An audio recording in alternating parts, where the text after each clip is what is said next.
I want to talk to you about keeping it moving. And one of the things that I encourage you to do is take the time to think about your life. Think about the behaviors and be honest with yourself. What are the things that you know that if you stop doing, it will advance your life? It will advance your career. It will allow you to accelerate rebuilding your business. It will allow you to have a greater impact in this thing called life. What do you think about that? Because this is a time that we have to rethink our lives. And stuff happens. I wanted to be on today, but I had to go to the dentist. But I can't let that stop the work that I have to do. I want you to remember, B. Is it live life to the fullest, to the fullest. And so when you think about your life, think about the things that you want to get done now. Get it done in 21. There are things that I want to do for my children and with my children, for my grandchildren and with my grandchildren. And so having the initiative to do that and not put it off any longer so that they don't decide just to get together for my funeral, which is going to be a celebration.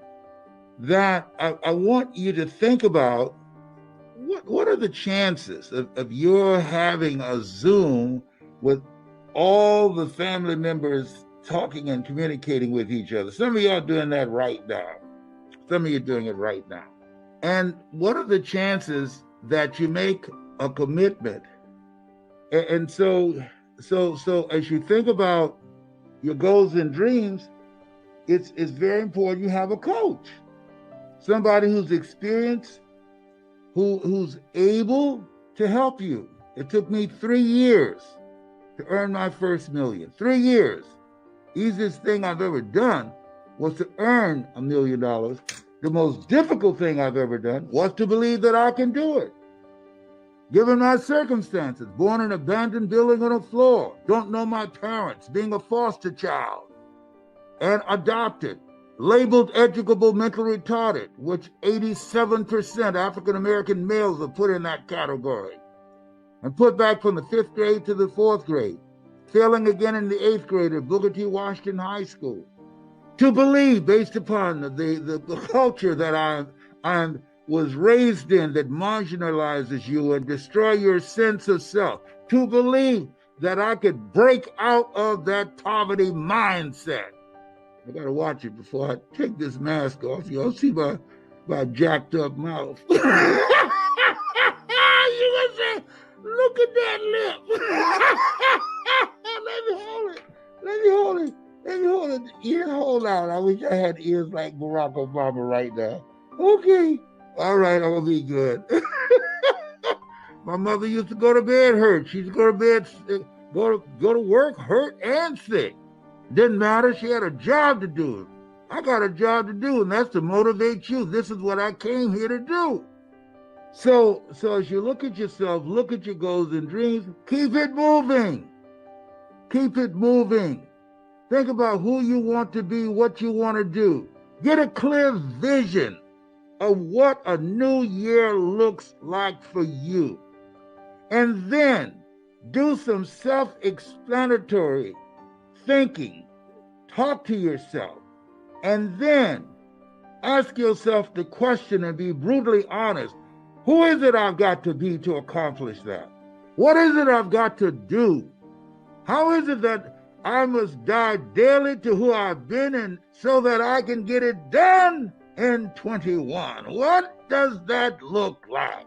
There's a reason Paul said I must die daily. Because he knew he had some behaviors and choices and habits that didn't fit him and didn't fit in the purpose-driven life that he had embraced.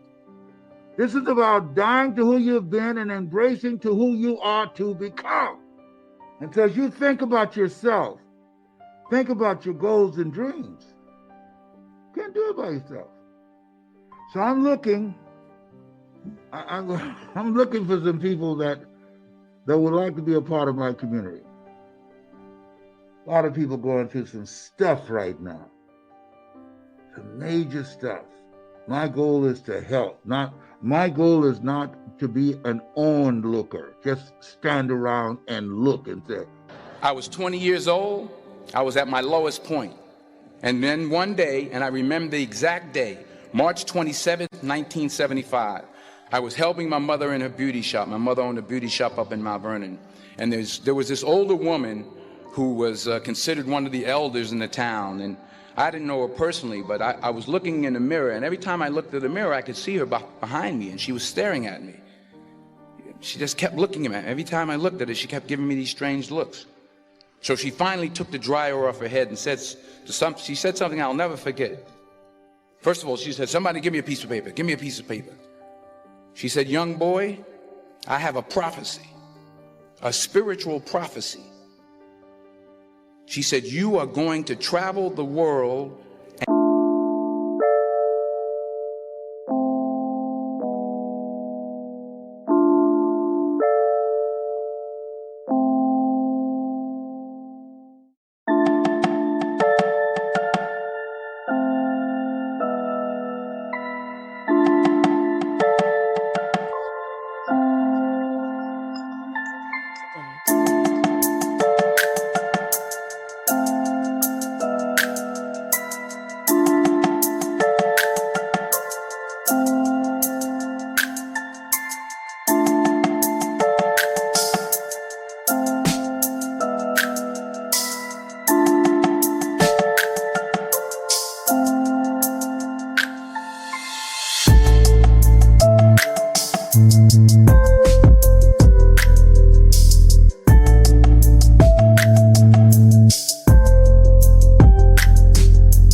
and speak to millions of people. I began at Fordham University as a pre-med student. I took a course called cardiac morphogenesis. I couldn't read it, I couldn't say it, I sure couldn't pass it.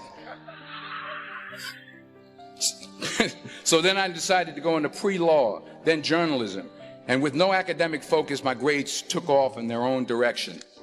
I was a 1.8 GPA one semester, and the university very politely suggested that it might be better to take some time off. I found that nothing in life is worthwhile unless you take risks. Nothing. Nelson Mandela said, "There is no passion to be found playing small and settling for a life that's less than the one you're capable of living." Fail big. You will fail at some point in your life. Accept it. You will lose. You will embarrass yourself. You will suck at something. There's no doubt about it. In the acting business, you fail all the time. Early on in my career, I auditioned for a part in a Broadway musical. Perfect role for me, I thought. So I'm in the wings. I'm about to go on stage, but the guy in front of me, he's singing like Pavarotti, and I'm just shrinking. I'm getting smaller and smaller. So they say, "Oh, thank you very much, and you'll be hearing from us." So I come out with my little sheet music, and so I assumed I didn't get the job. But the next part of the audition, he called me back. The next part of the audition is the acting part of the audition. Now I'm like, hey, okay, maybe I can't sing, but I know I can act. So they pair me with this guy, and again, I didn't know about musical theater. And musical theater is big, so they can reach everyone all the way in the back of the stadium. And I'm more from a realistic, naturalistic kind of acting where you actually talk to the person next to you. But here's the thing. I didn't quit. I didn't fall back. I walked out of there to prepare for the next audition, and the next audition, and the next audition. I prayed. I prayed. And I prayed. But I continued to fail, and fail, and fail. But it didn't matter, because you know what? There's an old saying, you hang around the barbershop long enough, sooner or later you're going to get a haircut. Naturally lazy. I'm just lazy. It's a choice. So I need to work on that, because in areas of choices, you can make vast improvement and you can make fast improvement. I've never heard this distinction, by the way. Yeah. Hugely helpful. Oh, yeah. In choices. So attitude. Let's say I have a lousy attitude. One day I wake up and I say, this isn't getting me anywhere. I got to have a good attitude. You can go from a 0 to a 10. I mean, almost over. I mean, you've seen people that you just say, my gosh, overnight they just got good and happy. You know what I'm saying? Okay, that's a choice. Vast, fast growth in choices. In giftedness, DNA, wiring, your growth is very, very small. And it's very slow. So I think, for example, a person can maybe increase their giftedness skill set maybe 2 numbers. Wow. So if I'm a little bit above average, I'm a 6. If I really work hard, I can become an 8. But an 8 is powerful. Yeah. 8 has a huge return. So what I tell people is in areas of giftedness, that's where you have to work on your strengths. If I'm a 2 in something, I'm very weak in a skill. If I worked hard, I could only become a 4. I'd still be below average. And so what I tell people is, you got to ask yourself, is it going to give me the return? So in the area of strengths, you got to pour yourself into the things that you're already good at, because that'll really set you apart from average. Yeah. But in areas of choices, go for those weaknesses, because don't you know people that are highly skilled but they have a lousy attitude, or they're not self-disciplined, and they're never going to get anywhere, and they're not going to get anywhere because they didn't. So in areas of choices, work on your weaknesses, but in areas of strengths and skills, just work on your strengths.